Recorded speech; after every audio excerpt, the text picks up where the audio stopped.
جب کوئی چیز کافی اہم ہوتی ہے تو آپ اسے کرتے ہیں، چاہے مشکلات آپ کے حق میں نہ ہوں۔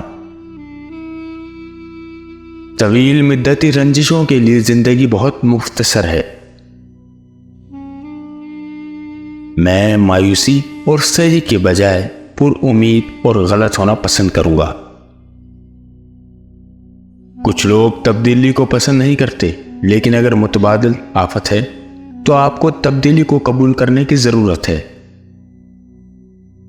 صبر ایک خوبی ہے اور میں صبر سیکھ رہا ہوں۔ یہ ایک مشکل سبق ہے۔ اگر آپ کمپنی بنانے کی کوشش کر رہے ہیں تو یہ کیک پکانے کی طرح ہے۔ آپ کے پاس تمام اجزاء صحیح تناسب میں ہونے چاہیے۔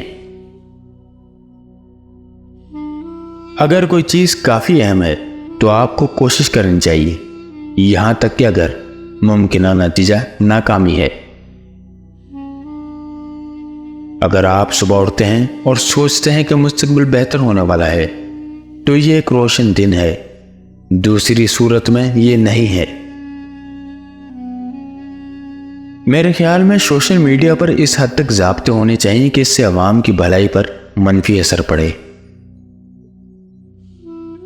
میرے خیال میں اس سے فرق پڑتا ہے کہ آیا کسی کا دل اچھا ہے۔ لوگوں کو اس چیز کا پیچھا کرنا چاہیے جس کے بارے میں وہ پرجوش ہیں۔ یہ انہیں کسی بھی چیز سے زیادہ خوش کر دے گا۔ ہم ابھی تاریخ کا سب سے خطرناک تجربہ چلا رہے ہیں، جس کا مقصد یہ دیکھنا ہے کہ ماحولیاتی تباہی سے پہلے ماحول کتنی کاربن ڈائی آکسائڈ کو سنبھال سکتا ہے۔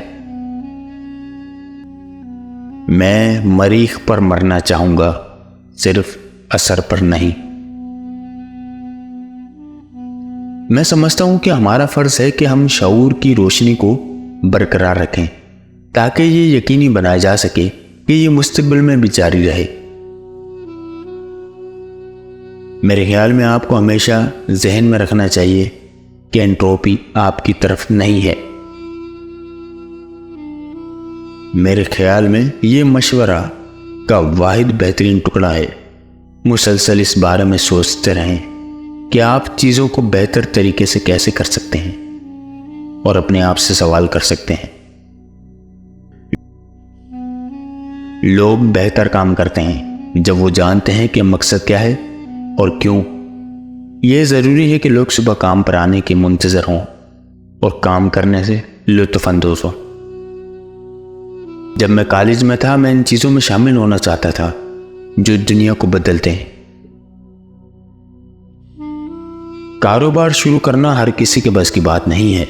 ایک کاروبار شروع کرنا، میں کہوں گا، نمبر 1 اعلیٰ درد کی حد ہے۔